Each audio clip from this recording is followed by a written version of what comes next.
Welcome back, guys. Thanks for joining me for another beer review Sunday afternoon, and we've got another one that I picked up from the big beer hall from Trembling Madness, and this is an Abbey beer. It's from Ampleforth Abbey, and it's a double, and it's clocking in at 7%. It's a beautiful label.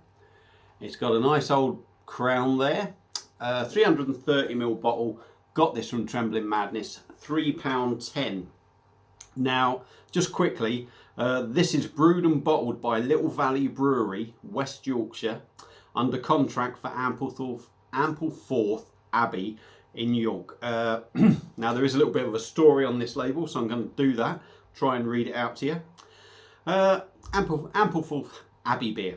Having fled the Reformation in England, a community of Benedictine monks found a home in France in 1608.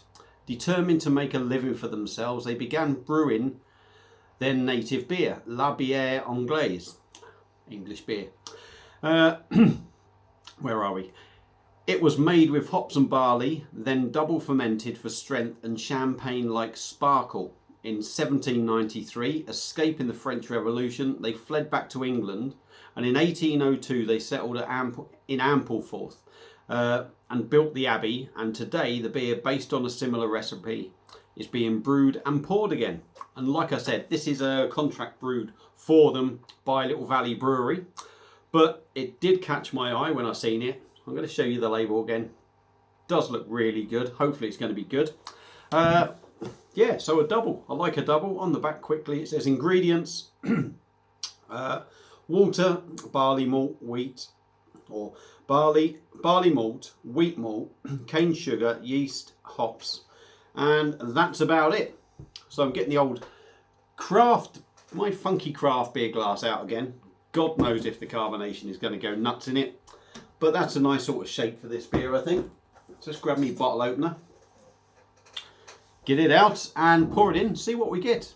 It does say on the bottle as well, actually, about not shaking it up too much because there's sediment in the bottom. I'm not really too fussed about that, so I'll probably give it a good old shake when I get near the bottom. Give it a swirl, try and get the sediment out because it doesn't bother me, and try not to spill the beer at the same time. Look at that. Excuse me, just had me tea. That's bloody beer in a glass, there we go. Deep sort of chestnut, what can we call it really? It's a dark brown colour, isn't it? Let's keep it nice and simple. Dark brown in colour.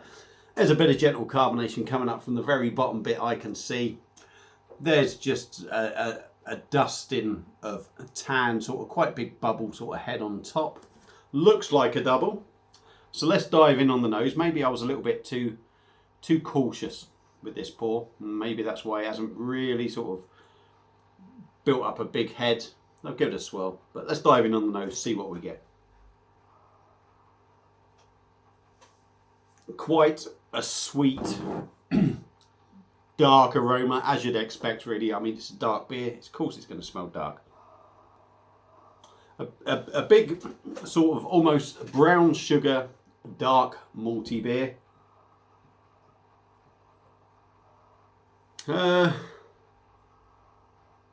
I'm not going to say I'm picking an awful lot else up. There's no sort of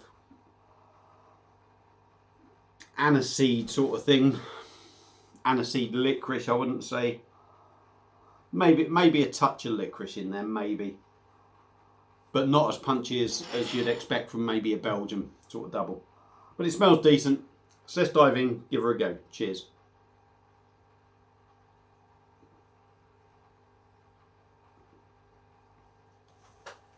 Ooh. Ooh. Oh, that changes in the taste. That really does change in the taste. Let's go in again.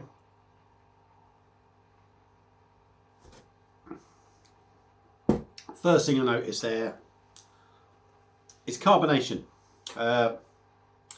Like it says on the bottle, it gives you a champagne-like sparkle, and that's what I'm going to say the carbonation is like. It's like a champagne-like sort of sparkle and little fizz in there.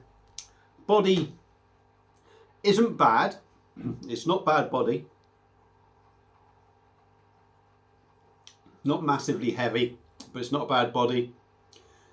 Even though it's got quite a bit of fizz in there. Lots of tiny small bubbles. Really doesn't ruin the mouthfeel. But in all honesty, this beer comes alive when you taste it.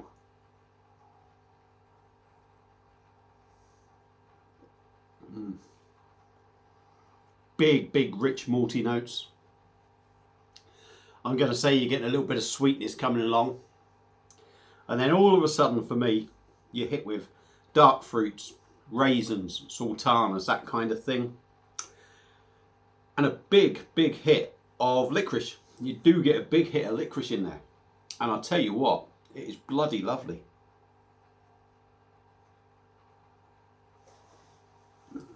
That is lovely. It really is. I mean, my thoughts on this beer may come across. I was getting all Jonathan Wass there. May come across a little bit basic, but yeah, I mean, it's big in malt. It's got that sort of brown sugar feel to it. It's not massively sweet, but there is a sweetness there. And then all of a sudden, the dark fruits, raisin, sultanas sort of thing comes in. Pardon me. And then a massive hit of licorice.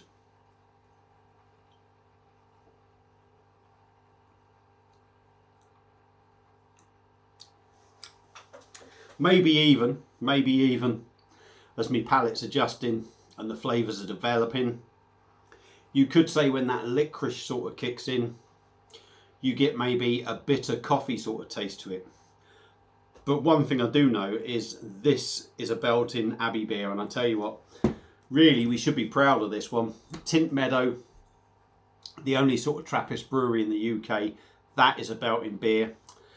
And this one from Ampleforth Abbey, brewed by Little Valley Brewery, I should say, but for Ampleforth Abbey, is a cracking double.